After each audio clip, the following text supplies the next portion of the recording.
लीजिए प्रस्तुत है तुलसीदास की जीवनी। कक्षा 12वीं हिंदी है। चिक प्रस्तुतकर्ता योगेश कौशिक।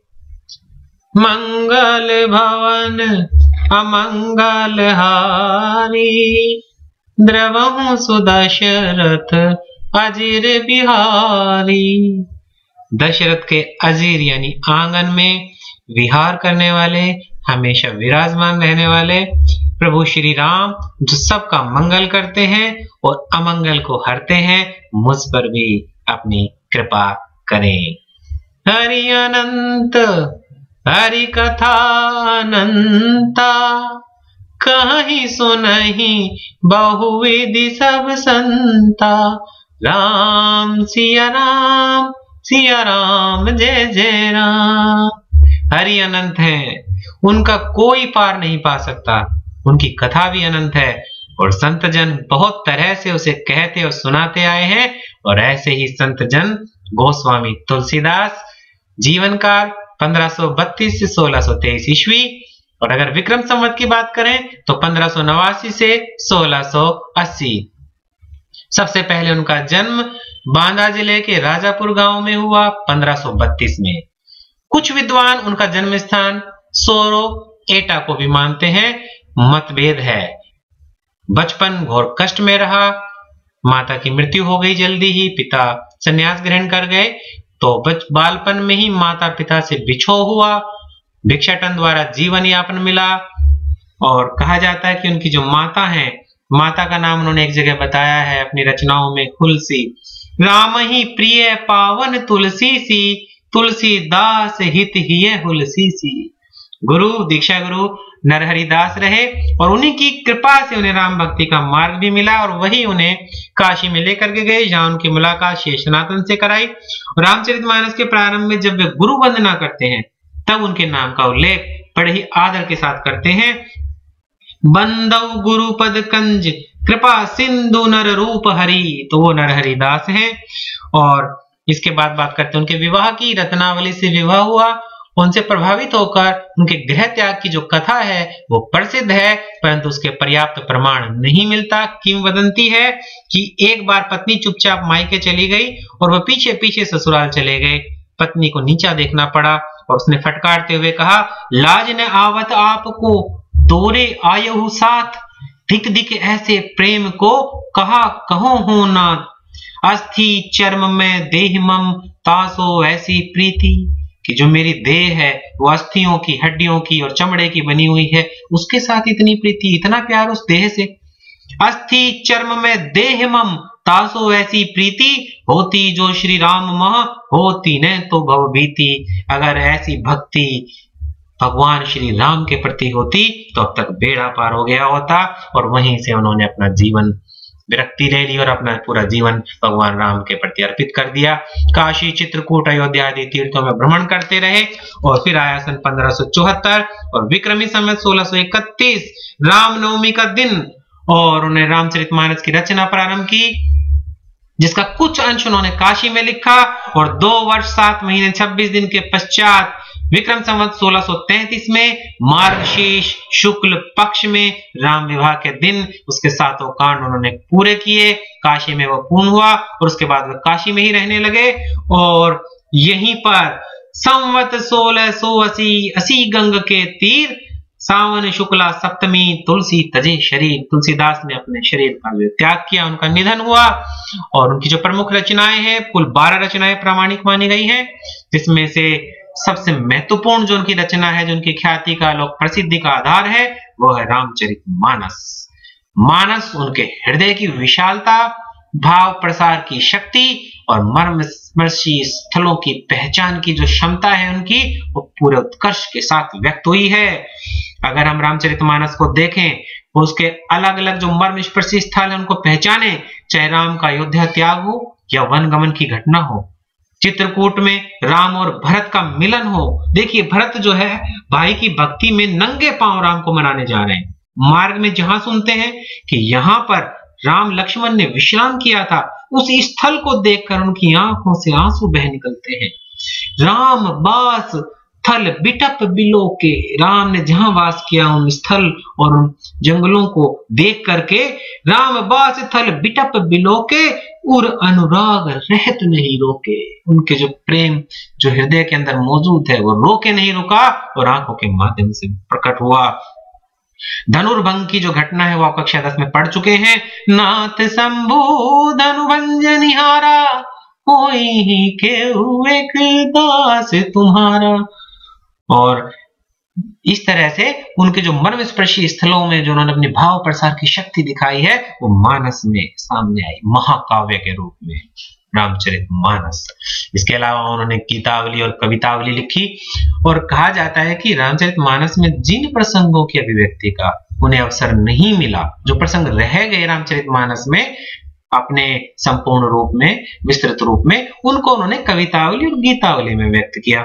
कवितावली की एक पंक्ति मुझे याद आ रही है, राम को रूप निहारती जानकी। जब दोनों का मिलन है, राम के रूप को निहार रही है, मनमोहक रूप को जानकी। कैसे? कंगन के नग की परछाई, हाथ में कंगन पहना हुआ है और उसके नग में उनकी परछाई पड़ रही है और उस परछाई को निहार रही है। या ते सबे सूदी भूली गई, कर टेक रही पलटारत नाही। और उसमें इतनी खो गई है, यानी कि हाथ में कंगन पहना है, कंगन में नग है, नग में मनमोहक मूर्ति छाया नजर आ रही है भगवान श्री राम की और उसको एकटक निहारती जा रही है। ये श्रृंगार पक्ष है उनका, मर्यादा से भरा हुआ। और छठी कक्षा में भी आप पढ़ चुके हैं कवितावली की कुछ पंक्तियां।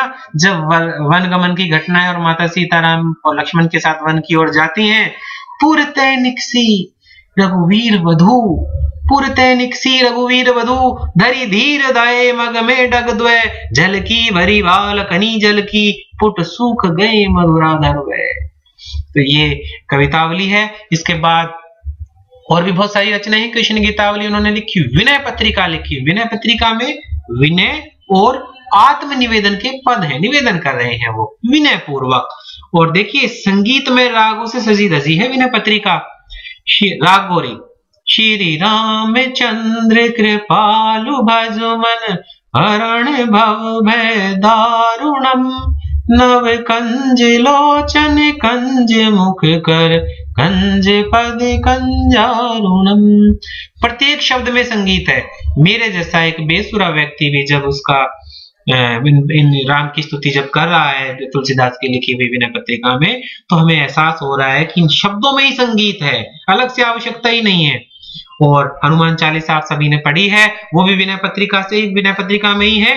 जय हनुमान ज्ञान गुण सागर, जय कपीश तिहु लोक उजागर। इसके अलावा उनकी अन्य रचनाएं हैं, दोहावली, रामलला नेहचू, बरवई रामायण, पार्वती मंगल, जानकी मंगल, रामाज्ञा प्रश्न और वैराग्य संदीपनी, इनकी अन्य प्रमाणिक रचनाएं हैं। अब बात करते हैं उनकी भाषा। देखिए, भाषा पर जैसा अधिकार गोस्वामी जी का था वैसा किसी और का नहीं। तीनों ही भाषाओं के प्रकांड विद्वान थे, संस्कृत के भी, ब्रज के भी और अवधी के भी, और तीनों ही भाषाओं पर असाधारण अधिकार था। देखिए वो लिखते हैं, का भाषा का संस्कृत, प्रेम चाहिए साच, काम जो आवे कामरी, काले करिए कुमाच। कि ईश्वर की आराधना के लिए किसी भाषा विशेष की व्यवस्था करने की आवश्यकता ही क्यों नहीं है, भले संस्कृत ही क्यों ना हो, किसी विशेष भाषा की आवश्यकता नहीं है। जब हमें ईश्वर की आराधना करनी है, सच्चे प्रेम से ही काम चल जाएगा। प्रेम ही अपने आप में भाषा है, और जो आवश्यकता कंबल से पूरी होती हो उसके लिए रेशमी शाल की जरूरत नहीं है। इसलिए उन्होंने रामचरितमानस के लिए भाषा चुनी अवधी, जो कि वहां की लोक भाषा थी। वैसे उन्होंने साहित्य सृजन में ब्रज और अवधी दोनों का ही प्रयोग किया है। गीतावली, विनय पत्रिका, कवितावली आदि रचनाएं ब्रज में लिखी गई हैं, जबकि मानस और रामलला और अन्य रचनाएं अवधी में। लेकिन जब वो मंगलाचरण करते हैं, विशेष तौर पर रामचरितमानस में, तब वो संस्कृत का भी प्रयोग करते हैं, और मंगलाचरण में संस्कृत और अवधी दोनों ही नजर हमें आती हैं। छंद और काव्य रूप की बात करते हैं। रामचरितमानस प्रबंध काव्य है, बंधा हुआ है, कथा है, शुरू से अंत तक चलती है, मुक्तक नहीं है, प्रबंध काव्य है, महाकाव्य है। दोहा और चौपाई छंद में लिखा गया है। गीतावली, कृष्ण गीतावली और विनय पत्रिका ये पद शैली में लिखी गई है, इनके अंदर पद हैं। और जब हम कवितावली की बात करते हैं, कवित्व और सवैया छंद में लिखी गई उनकी उत्कृष्ट रचना है। दोहावली में स्फुट दोहों का संकलन उन्होंने किया गया है। इसके बाद उनकी काव्यगत विशेषताओं पर गौर करते हैं। भक्ति काल के कवि हैं। भक्ति काल में दो शाखाएं थी, सगुण निर्गुण। निर्गुण, निर्गुण जो भगवान के रूप रंगाकार को नहीं मानता, सगुण जो मानता है। तो सगुण भक्ति के कवि है। सगुण में भी दो धाराएं थी, पुनः कृष्ण भक्ति और राम भक्ति, उसमें से राम भक्ति के प्रतिनिधि कवि हैं। तो यानी भक्ति काल के कवि सगुण भक्त हैं और राम भक्ति के प्रतिनिधि कवि हैं। लोक मंगल की साधना के कवि हैं। लोक मंगल देखिए वो लिखते हैं, कीर्ति भनीति भूति भल सोई, सुरसरी सम सब कौन हित होई। सुरसरी गंगा के समान हित करने वाली हो क्या? कीर्ति भनीति भूति भल सोई। कीर्ति कविता और ऐश्वर्य, कीर्ति कविता और ऐश्वर्य वही उत्तम है जो गंगा के समान सबका हित करने वाली हो। तो रचना वही उत्तम जिसके अंदर लोक मंगल की भावना हो। पर हित सरिस धर्म नहीं भाई, पर पीड़ा सम नहीं अदमाई। दूसरे को दुख देना अधर्म है और दूसरे की सेवा करना, परोपकार करना धर्म है। साधारण शब्दों में इतनी बड़ी बात तो जब रचना की तो लोक मंगल की भावना छिपी हुई है, विराजमान है। सामाजिक सद्भाव, समन्वय और मर्यादा के समर्थक है। जाति पाति के बंधनों को तोड़ते हैं, समन्वय की बात करते हैं। सगुण और निर्गुण अलग अलग विचारधाराएं थी, दोनों का समन्वय करते हैं, दोनों को मिलाते हैं, कहते अलग नहीं है। जो परमात्मा निर्गुण है, निराकार है, वही भक्तों के प्रेम के वशीभूत होकर सगुण और साकार हो जाता है। अगुण अरूप, अगुण अरूप अलख अज जोई, भगत प्रेम बस सगुण सोई। भगवान तो वही है जिसको आप निराकार कहते हैं, परंतु जब हम प्रेम करते हैं उससे तो वो सगुण रूप में हमारे सामने आ जाता है। ज्ञान और भक्ति को भी उन्होंने अलग अलग नहीं बताया कि ईश्वर को प्राप्ति का कौन सा मार्ग अच्छा है, ज्ञान मार्ग या भक्ति मार्ग। कहते दोनों एक ही है। ज्ञान नहीं भक्ति नहीं कछु भेदा। शिव और वैष्णवों के मध्य विवाद था कि शिव बड़े हैं, कोई कहता है विष्णु भगवान बड़े हैं। तो विष्णु के अवतार राम के माध्यम से कहलवाते हैं, शिव द्रोही मम दास कहावा, सो न मोही सपने में भावा। तो आचार्य आचार्य प्रसाद द्विवेदी की पंक्तियां याद आ रही हैं कि लोक नायक, लोक का नायक, हीरो इस देश का वही हो सकता है जो समन्वय कर सके। और तुलसीदास का संपूर्ण काव्य समन्वय की विराट चेष्टा है। रामचरितमानस समन्वय है। तो ये मर्यादा के कवि हैं, मर्यादा के समर्थक हैं। भगवान राम मर्यादा पुरुषोत्तम है। और देखिए लोक जीवन के विविध पक्षों का उद्घाटन करते हैं। जन्म है, राज्याभिषेक है तो वनवास भी है, पत्नी का त्याग भी, पत्नी का बिछोह भी है, और फिर उसको पाने के लिए राम रावण युद्ध भी है, समंदर पार भी वो करते हैं। और जब उस रावण को हरा देते हैं तो लंका को वहीं विभीषण को सौंप के वापिस अपने अयोध्या नगरी में आ जाते हैं।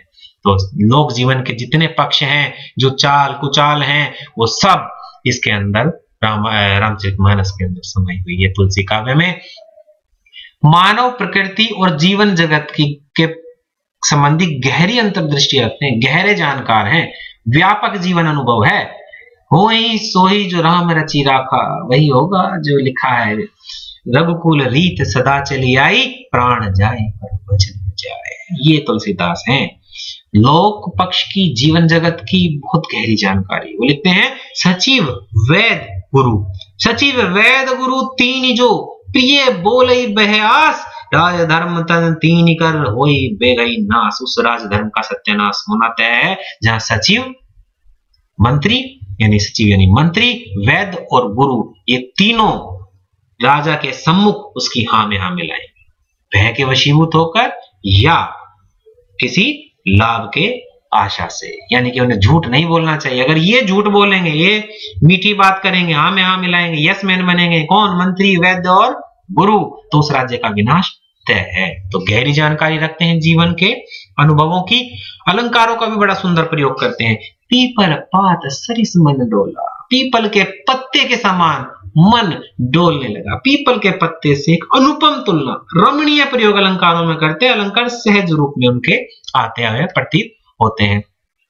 उनके काव्य में विश्वबोध भी है और आत्मबोध भी है, और दोनों का समन्वय है। दोनों को मिला करके चलते हैं। हमने देखा तुलसी के काव्य में भाव, विचार, काव्य रूप, छंद विवेचन और भाषा की विविधता मिलती है। अलग अलग भाषाओं का प्रयोग किया, बहुत सारे छंदों का प्रयोग किया, अलग अलग काव्य रूप है, प्रबंध है तो मुक्तक भी है, कहीं गीत है तो पद भी है, विचार भी अलग अलग है, अगर रामचरितमानस को पढ़ते हैं तो रावण है, कुंभकर्ण है, विभीषण है, मंदोदरी है, राम है, हनुमान है, सुग्रीव, हर चरित्र को, हर पक्ष को उभारा है। किसी को यूं ही नायक और खलनायक नहीं बनाया, उसके पूरे पक्ष को वो उभारते हैं। काव्य के द्वारा दार्शनिक, पारिवारिक और सामाजिक आदर्शों की स्थापना का प्रयास करते हैं। राम आदर्श भाई हैं, आदर्श स्वामी हैं, आदर्श पति हैं और आदर्श शिष्य हैं। समाज के अंदर उन आदर्शों को वो डालना चाहते हैं उन परिवारों में। और दास्य भाव की उनकी भक्ति है, दास्य भाव जिसमें ईश्वर को स्वामी और हम अपने आप को उसका सेवक मानते हैं। और एक जगह तुलसीदास जी लिखते भी हैं, हम चाकर रघुवीर के पटो लिखो दरबार, कि मैं तो चाकर हूं, सेवक हूं, और राम के दरबार में अपने पूरे जीवन का पट्टा लिख दिया है। आइए एक बार पुनरावलोकन करते हैं। जन्म 1532 से 1923, बांदा जिले राजापुर में, थोड़ा मतभेद है। बचपन घोर कष्ट में बीता, गुरु नरहरिदास रहे। रत्नावली से विवाह हुआ और काशी, चित्रकूट, अयोध्या में भ्रमण किया। 1574 में महाकाव्य रामचरितमानस की रचना की और उनकी अन्य प्रमुख रचनाएं कुल 12 हैं, प्रमाणिक रचनाएं। महाकाव्य रचा, अनेक प्रकार के छंदों का उन्होंने प्रयोग किया, मुक्तक भी रचा, भाषाएं ब्रज और अवधि का मुख्य तौर से प्रयोग किया उन्होंने।